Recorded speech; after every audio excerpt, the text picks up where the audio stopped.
Oke, baik, selamat malam. Perkenalkan, nama Maria Murni, kelas A semester 7, NIM 1703030041, mata kuliah Sosiologi Terapan, jurusan Sosiologi, Fakultas Ilmu Sosial dan Ilmu Politik, Universitas Nusa Cendana Kupang. Sekarang saya akan membahas buku ke-9 dari mata kuliah Sosiologi Terapan, dan ini merupakan tugas mingguan dari mata kuliah Sosiologi Terapan.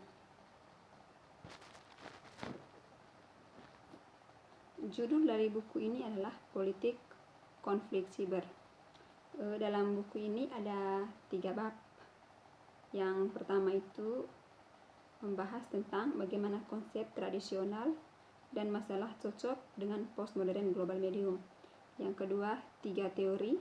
Yang ketiga, lingkungan konflik siber. Yang keempat, konflik siber sosiopolitik.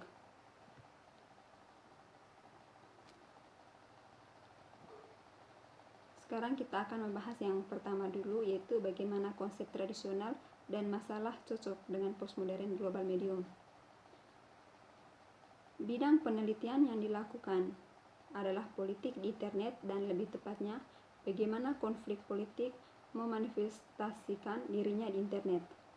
Di hadapan berbeda pendekatan politik internet, tujuan saya adalah untuk menganalisis pendekatan ini, tunjukkan apa masalahnya, dan jelaskan bagaimana pekerjaan saya cocok dengan latar belakang ini. Dan di bab ini akan membahas masalah politik tentang bagaimana gerakan sosial baru menggunakan media postmodern seperti internet untuk mencapai tujuan politik tradisional sebagai demokrasi, kekuasaan, dan partisipasi di era globalisasi. Dalam istilah politik, internet dipandang sebagai wahana untuk mendidik masyarakat visual, merangsang partisipasi warga, mengukur opini publik, pelonggaran akses warga negara ke pejabat pemerintah, menawarkan forum publik, menyederhanakan pemilih, pendaftaran, dan bahkan memfasilitasi pemungutan suara yang sebenarnya. Itu telah disebut kuat teknologi untuk demokrasi akar rumput, dan salah satunya dengan memfasilitasi diskusi dan aksi kolektif oleh warga memperkuat demokrasi. Itu juga telah dipanggil berpotensi menjadi alat paling ampuh untuk mengorganisasikan politik dalam 50 tahun terakhir. Tujuan mendasar dari bab ini adalah untuk menunjukkan itu, sementara tuntutan kelompok yang menggunakan internet tetap tradisional dan modern dalam karakter, medium itu sendiri adalah postmodern, melayani tujuan-tujuan modernis. Penting untuk memahami apa tujuan politik utama dari kelompok yang digunakan teknologi komunikasi adalah mengapa dan bagaimana mereka menggunakannya dan apa pengaruhnya. Dengan mengingat hal ini, bab ini menavigasi literatur, membangun bentuk untuk memulai studi tentang konflik dunia maya dan maknanya bagi yang baru politik komunikasi. Yang kedua, tentang 3 teori. Dalam teori ini ada 3, yaitu teori gerakan sosial, yang kedua teori konflik, dan yang ketiga adalah teori media. Sekarang kita akan membahas yang pertama dulu tentang teori gerakan sosial. Bagian ini pertama-tama melihat tema umum tentang bagaimana studi tentang gerakan sosial berkembang. Sifat dari gerakan sosial baru, apakah mereka mewakili pergeseran dalam masyarakat pasca industri, dan argumen orientasi kelas menengah. Kemudian lebih analitis model mobilisasi sumber daya klasik untuk memobilisasi struktur turis yang digunakan, proses pembingkaian dan struktur peluang politik untuk dianalisis bagaimana ini terpengaruh ketika gerakan sosial baru memanfaatkan internet. Masalah dengan teori gerakan sosial seperti yang akan dilakukan oleh pembaca biasa segera perhatikan, apakah sebagian besar analisis lebih memilih generasi empiris daripada memberikan konsep analitis yang berguna. Hasilnya adalah itu membutuhkan teori untuk mendukung studi kasus mereka. Para ahli teori memilih dan mencampurnya pendahulunya dan mengemukakan teori mereka sendiri untuk menjelaskan temuan empiris.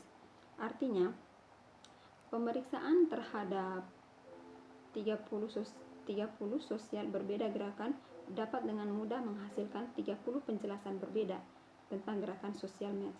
Ini karena para ahli teori bertujuan untuk mendapatkan penjelasan global terlepas dari fakta bahwa bidang gerakan sosial sulit dipahami dan ada perbedaan. Misalnya antara gerakan sebagai bentuk opini massa, organisasi protes sebagai bentuk organisasi sosial, dan acara protes sebagai bentuk aksi. Analisis gerakan sosial menurut Scott dalam kaitannya dengan penutupan sosial dan intermediasi kepentingan memperlakukan integrasi isu dan kelompok ke dalam pemerintahan sebagai kriteria keberhasilan gerakan sosial. Dengan demikian menyiratkan bahwa kelangsungan eksistensi gerakan bukanlah tujuan itu sendiri, karena sosial aktivitas gerakan hanya dapat dipahami dan dalam konteks bentuk-bentuk politik lainnya. Ekspresi Ical sebaiknya dilembagakan dan tidak dilembagakan. Kajian tentang gerakan sosial mengangkat berbagai masalah.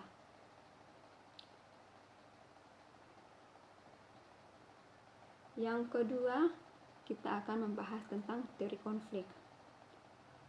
Dalam teori konflik ini,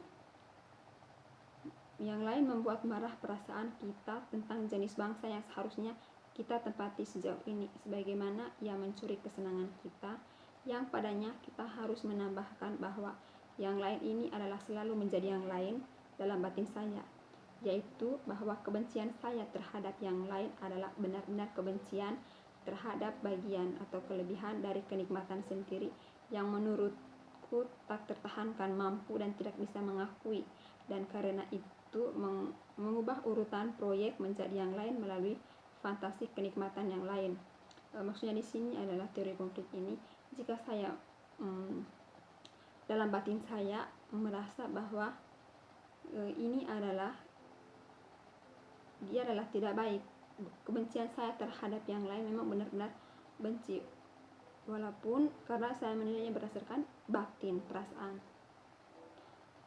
Globalisasi seringkali digambarkan dalam istilah budaya dan teknologi yang luas berubah.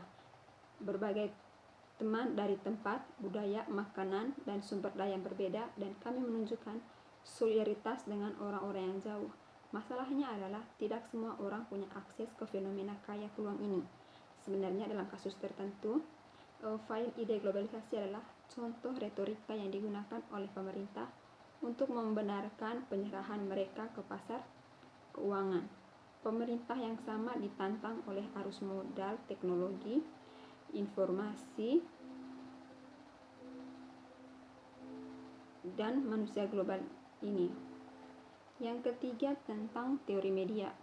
Dalam teori ini, perang teluk telah berakhir dan berskala. Penghapusan total perang oleh informasi propaganda komentar dengan juru kamera bintang pertama dan reporter, perang sekarat dalam kematian heroik, campuran dari manipulasi opini publik yang tercerahkan dan tak terlupakan aktivitas. Semua ini adalah ekspresi lain untuk layu pengalaman. Ini kekosongan antara laki-laki dan nasib mereka, di mana nasib mereka yang sebenarnya berada, seolah-olah peristiwa yang dibangkitkan dengan mengeras terjadi dari peristiwa itu sendiri. Laki-laki direduksi menjadi bagian berjalan dalam film dokumenter monster yang memiliki tidak ada penonton karena paling sedikit dari mereka yang terlibat. Yang ketiga, kita akan membahas tentang lingkungan konflik siber. Bab ini membahas lingkungan konflik dunia maya dengan mendefinisikan istilah yang terlibat dalam pendekatan yang akan diambil, melihat siberteroris, informasi peperangan, analisis keamanan internet, dan implikasi sosiopolitik konflik dunia maya. Argumen utama dari tesis ini adalah bahwa dua jenis siberkonflik terjadi. Pertama, antara suku dan agama yang bertikai di dunia maya sebagai yang mereka lakukan dalam kehidupan nyata, dan yang kedua, antara gerakan sosial dan antagonisnya institusi. Pembedaan ini diperlukan agar gerakan sosial teori dapat digunakan untuk menjelaskan konflik dunia maya sosiopolitik, dan konflik itu teori dapat digunakan untuk memahami konflik dunia maya etnoreligius. Topik ini akan berada di bawah payung teori media yang lebih umum, karena kita sedang berdiskusi media baru. Terlepas dari tren ini, keraguan telah meningkat tentang yang nyata atau dibesar-besarkan sifat perang siber. Kontroversi masih berlanjut mengenai apakah media melaporkan serangan dunia maya akurat dan apakah ada kepentingan untuk melebih-lebihkan laporan cyber1 untuk menerima dana. Namun demikian, pemerintah Amerika Serikat telah melakukannya, membentuk lusinan komite untuk menangani perang informasi, khususnya penuh tingkat siber nasional Amerika Serikat terhadap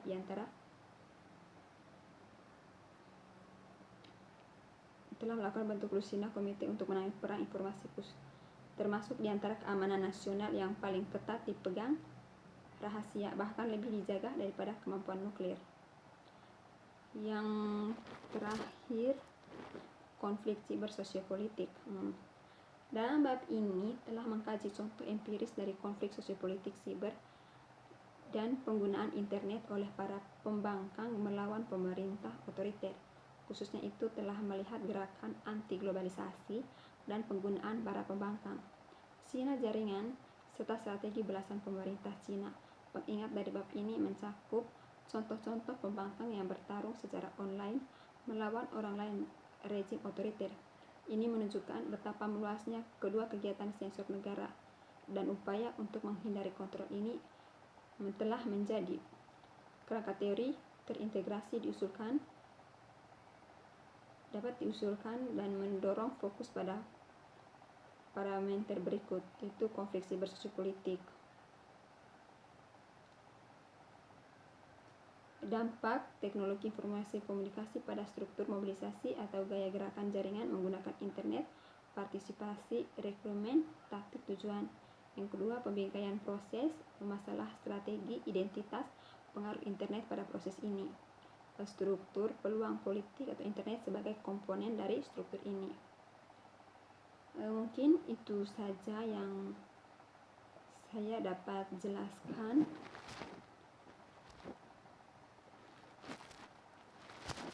pada malam hari ini.